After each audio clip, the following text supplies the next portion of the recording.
The notification chimed through every communication device on New Celestia at exactly 11:47 p.m. Finn Meridian's fingers froze above his guitar strings as the automated message filled his small apartment with cold precision.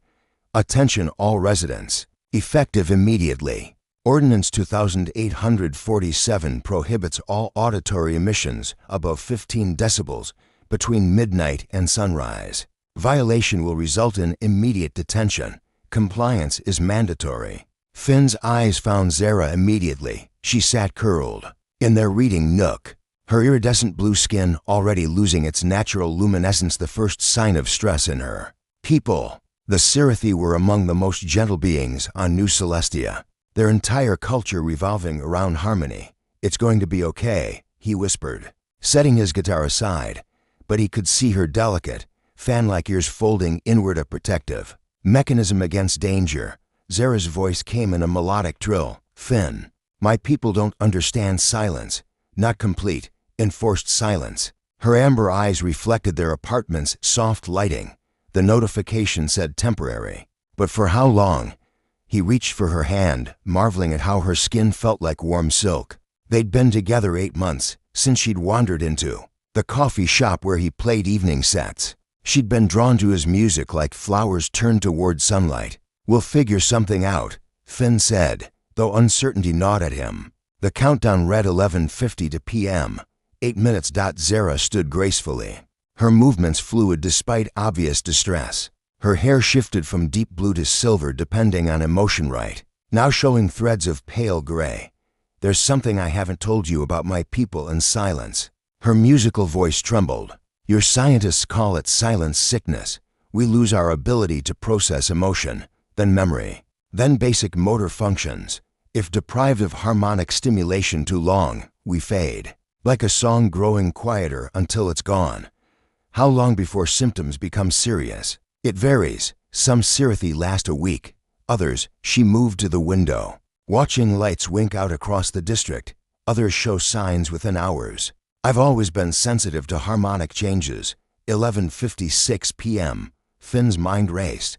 "What if we create very quiet sounds?" The notice said above 15 decibels. Zara brightened slightly. "That might help. Breathing, heartbeat, gentle movement could be lower." They gathered what they could: his notebook, her harmonic crystals from her home world that produced faint tones when touched. At midnight, New Celestia fell silent. The change was immediate and unsettling. The constant background hum of life simply stopped. Finn had never experienced such complete quiet.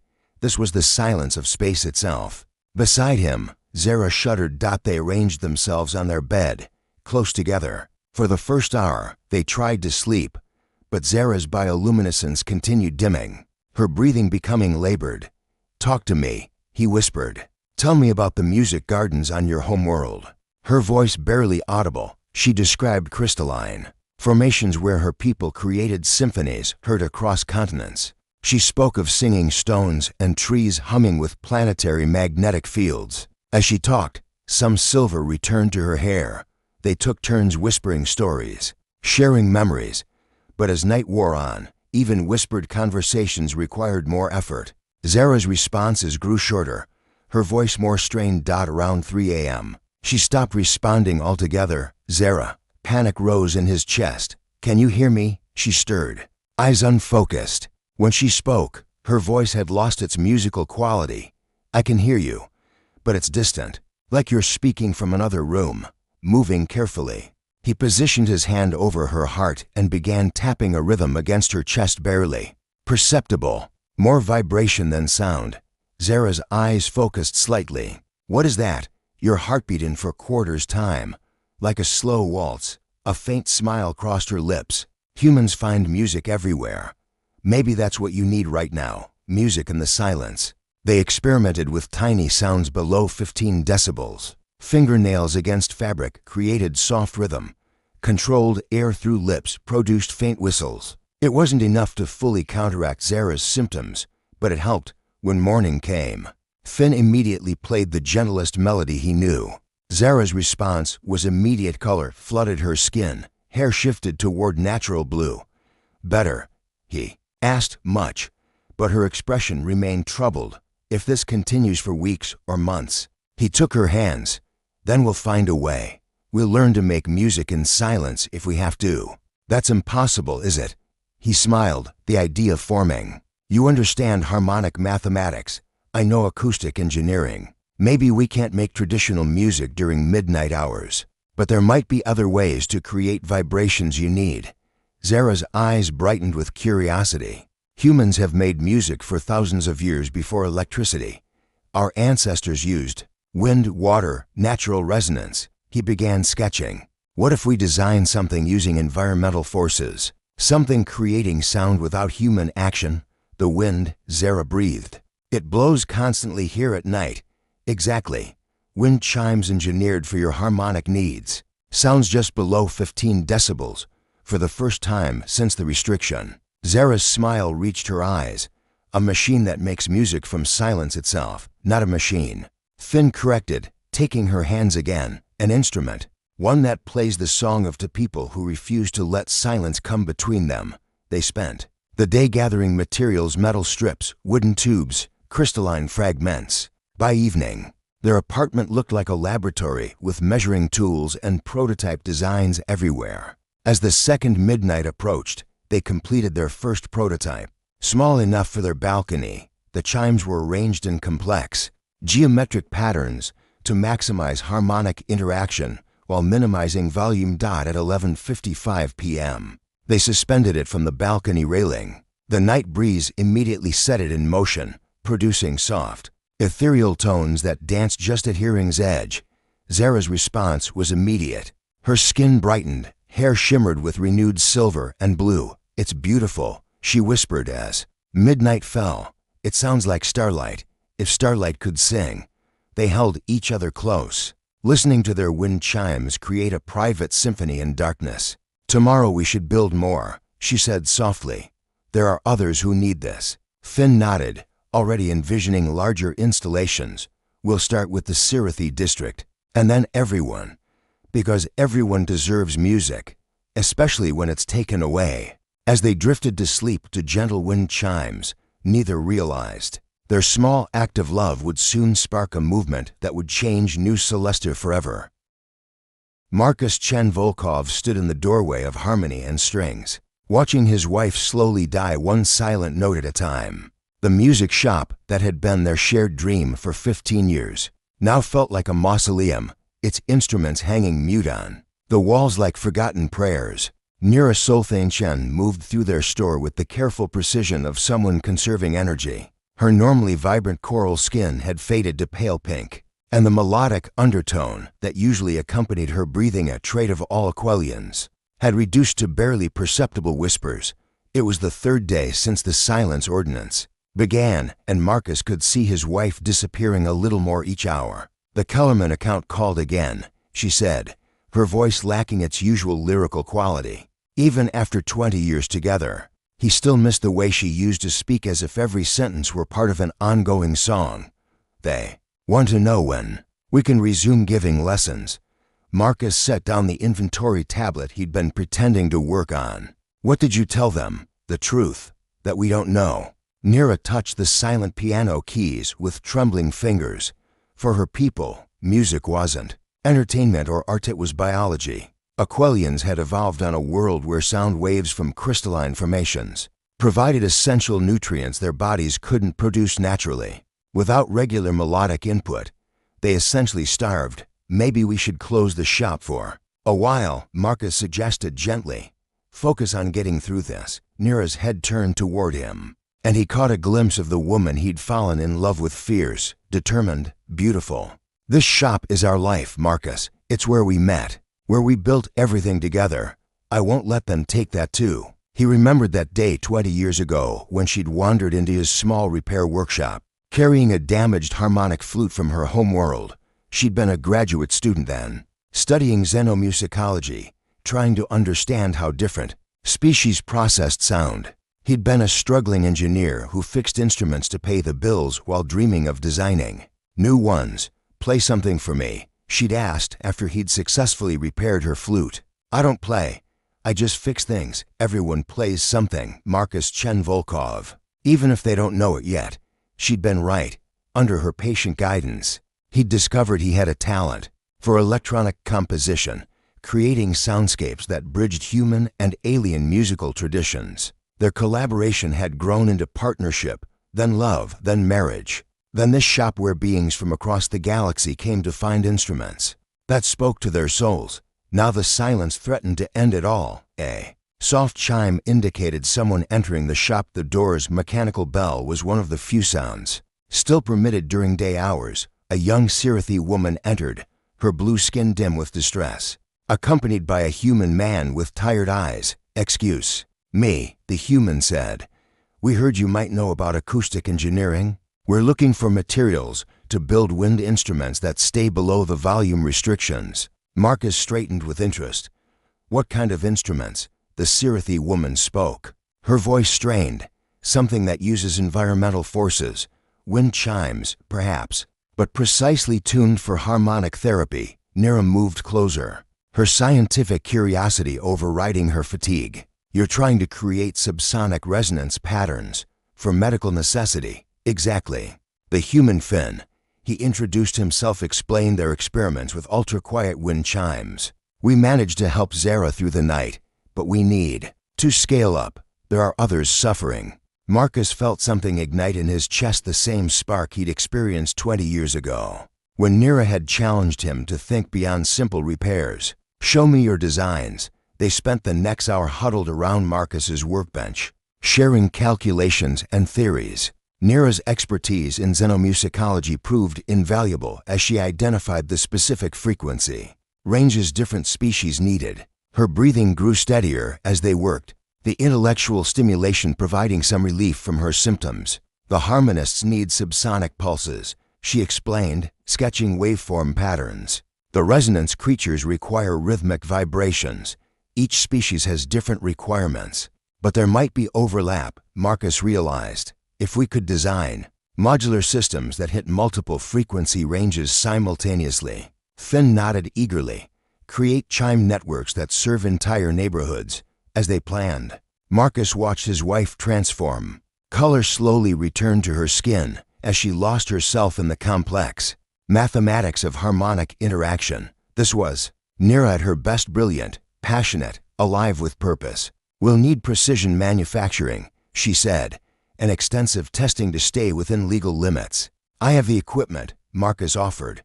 "The shop's back room has everything we need." That evening, after Finn and Zara left with materials for their expanded system, Marcus and Nira worked together in comfortable partnership. She calculated optimal frequencies while he crafted prototype components, with machinery designed for instrument repair. "This feels like the old days," Nira murmured as they calibrated a set of crystalline resonators. "When we'd stay up all night perfecting a new design, except now we're racing against time." Marcus replied, adjusting a metal tube's length by fractions of millimeters. "Every night you get weaker." She placed her hand over his, stilling his movements. "Then we'd better work fast." They labored through the evening, creating their first neighborhood-scale wind chime installation. As midnight approached, they carried their creation to the shop's rooftop, where the night winds were strongest. The moment the chimes caught the breeze, Nira gasped. The sound was barely audible, well within legal limits, but Marcus could see its effect immediately. Her skin brightened, her breathing deepened, and for the first time in days, she looked truly healthy. "It's working," she whispered, tears streaming down her face. "Marcus, it's actually working." They held each other on the rooftop, listening to their creation sing its quiet song to the darkness. Around them, other rooftops began displaying similar installations, Finn and Zara's work spreading through the Sirathi district. "Tomorrow we build more," Nira said, her voice regaining its musical quality. "Bigger ones, for everyone who needs them." Marcus kissed her forehead, tasting the salt of grateful tears. "Together, always together, that's what we do. We make harmony from chaos." As dawn broke over New Celestia, harmony and strings hummed with new purpose. They weren't just selling instruments anymore. They were creating survival tools, building hope one wind chime at a time. The shop that had brought them together would now help save their community. proving that love and music were forces no ordinance could truly silence.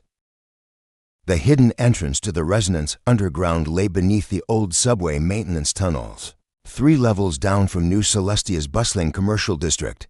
Jasper Reed had stumbled upon it by accident, following the faint sound of whispered music while seeking refuge from another sleepless night of enforced silence. The narrow staircase descended into warm darkness, lit only by bioluminescent strips that cast everything in soft blue-green light. As he emerged into the main chamber, Jasper's breath caught. The space had been transformed into something magical, a cathedral of sound, where dozens of beings gathered in small clusters, creating the quietest music imaginable. First time, a melodic voice asked beside him. Jasper turned to find himself facing a Lyrian woman with skin that seemed to absorb and reflect light like polished obsidian. Her hair moved with a life of its own, shifting through shades of deep purple and midnight blue, and her eyes held depths that reminded him of nebulae in deep space. Most striking were the delicate silver patterns that traced along her temples and neck, neural pathways visible beneath translucent skin. "Is it that obvious?"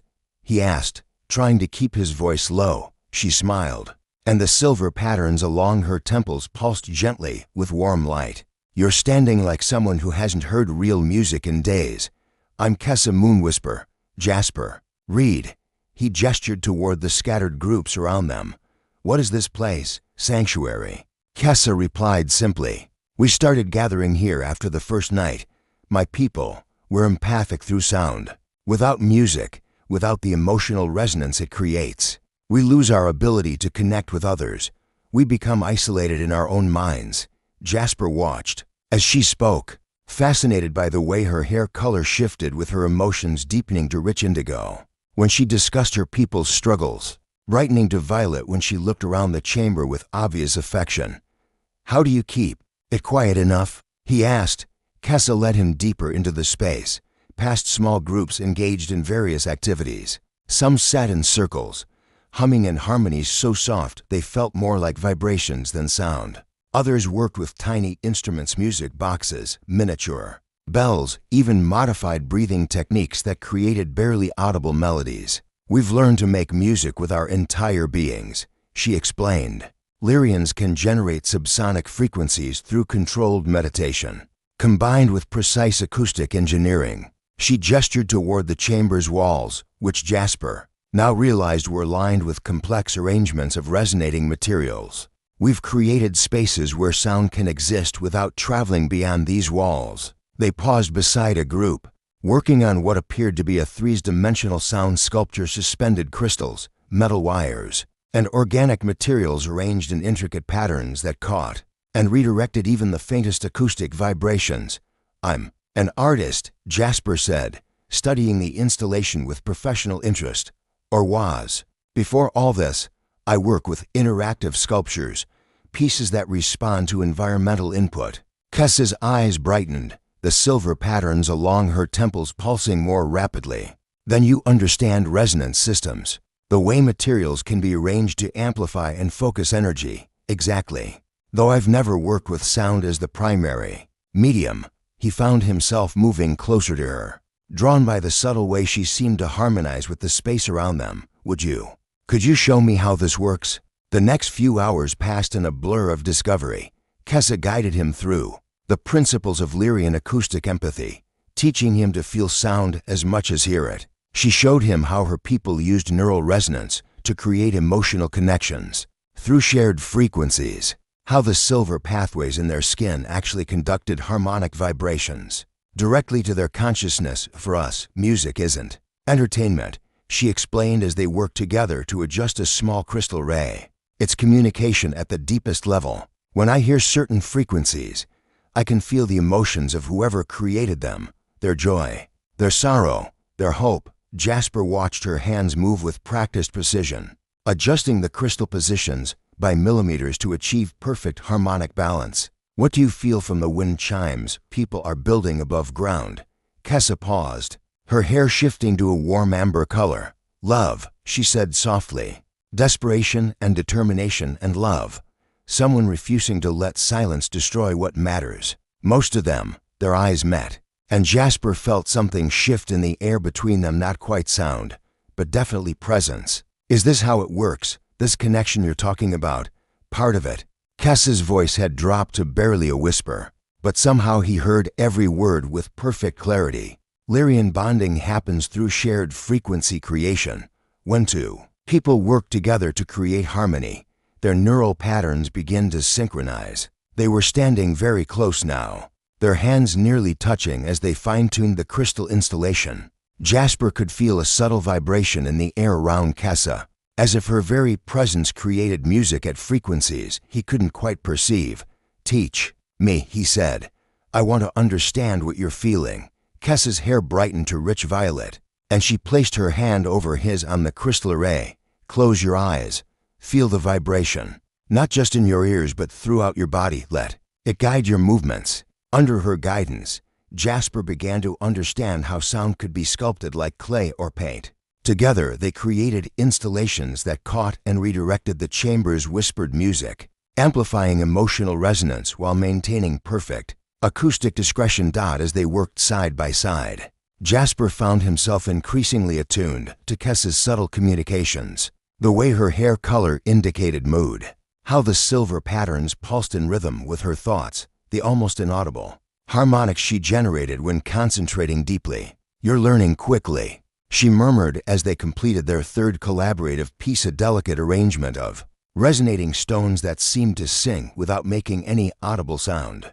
"I have a good teacher." Jasper brushed a strand of color-shifting hair from her face, marveling at how it felt like touching liquid starlight. "And beautiful inspiration." Kessa's neural patterns flared bright silver, her hair cycling through rapid color changes that somehow conveyed complex emotions. He was beginning to understand surprise, pleasure, connection, hope.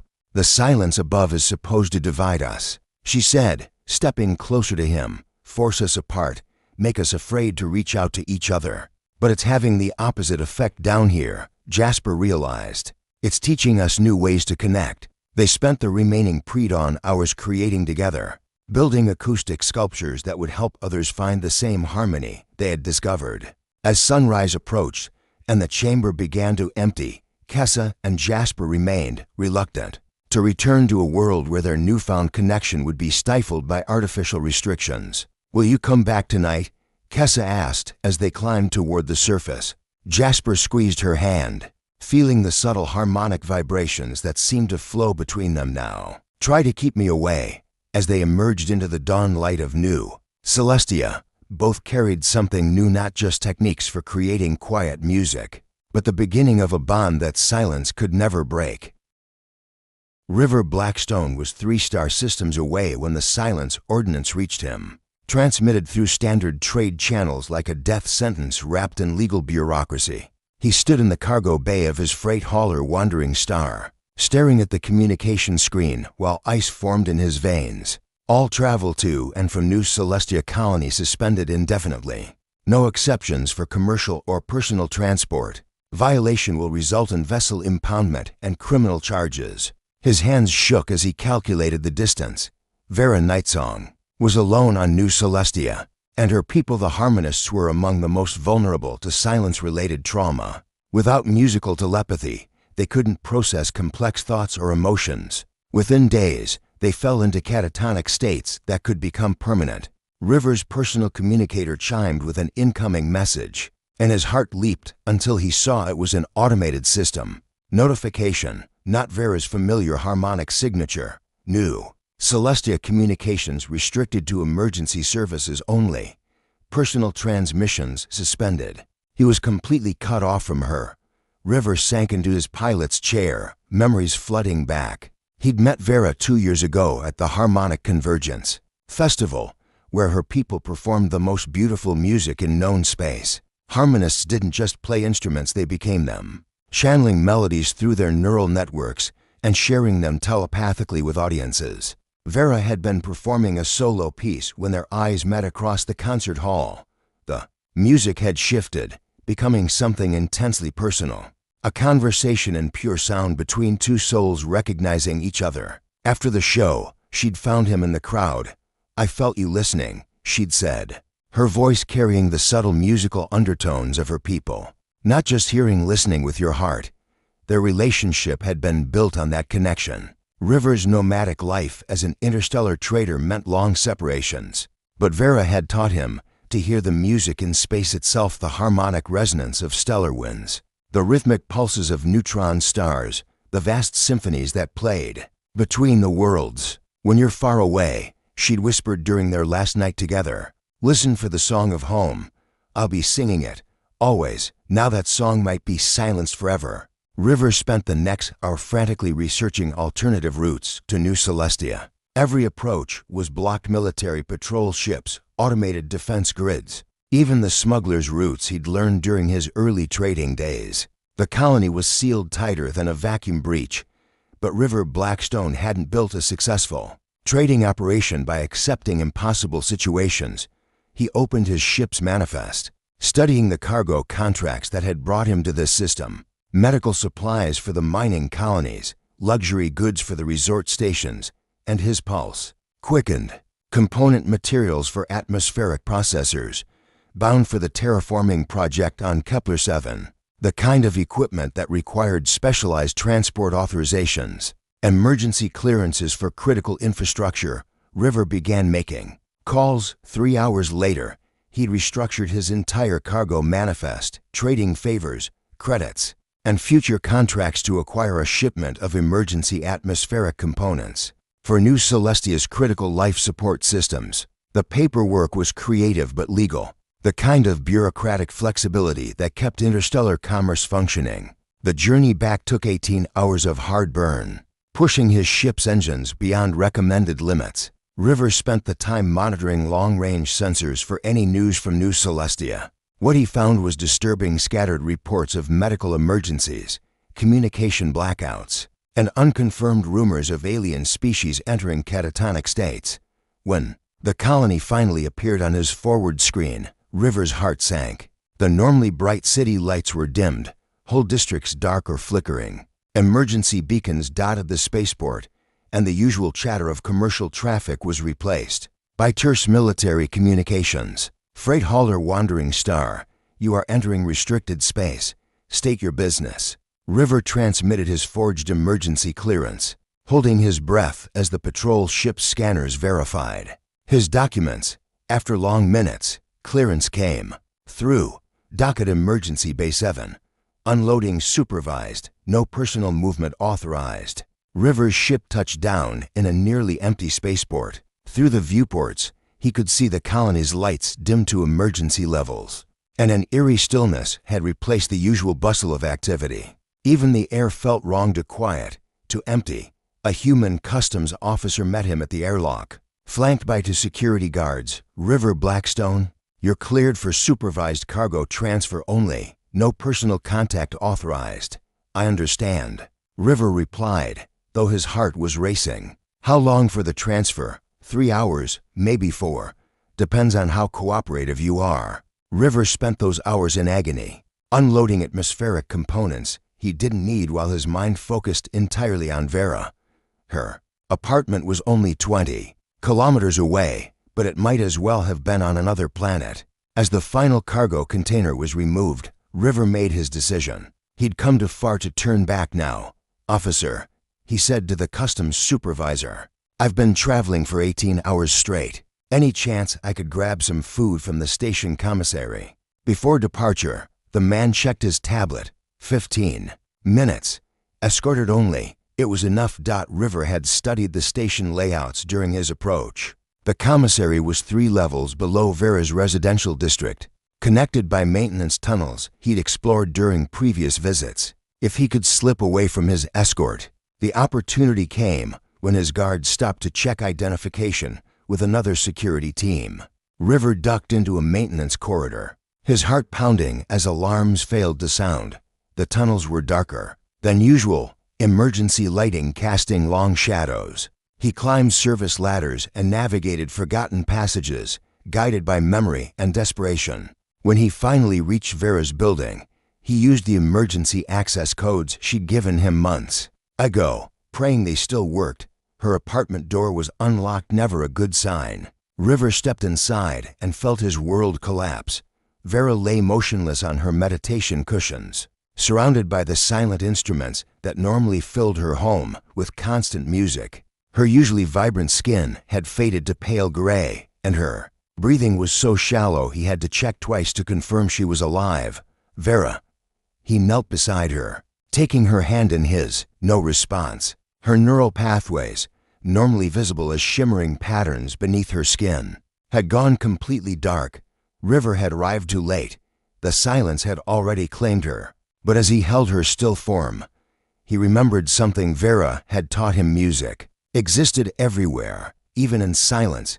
It was about finding the harmony hidden in chaos, the rhythm underlying apparent stillness. River began to hum softly, a melody Vera had composed during their early courtship, just a whisper of sound, well below the legal limits, but infused with every ounce of love and desperation he possessed. For long minutes, nothing happened. Then, slowly, a faint shimmer appeared along Vera's neural pathways. Her breathing deepened slightly, and her fingers twitched in his grasp. "That's it," River whispered, continuing the melody.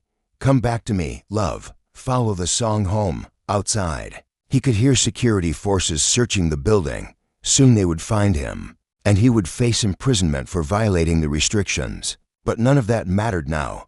All that mattered was the growing light in Vera's neural patterns, the gradual return of color to her skin, and the faint harmonic undertone that began to accompany her breathing as she slowly, impossibly, began to sing along. Orion Fletcher had been monitoring the underground communications for 3 weeks, watching patterns emerge from the desperate creativity of New Celestia's silenced population. As the colony's chief atmospheric systems engineer, he had access to data others couldn't see: wind velocity measurements, thermal circulation patterns, and most importantly, the growing network of acoustic anomalies appearing across the residential districts. Someone was building something extraordinary, and it was working.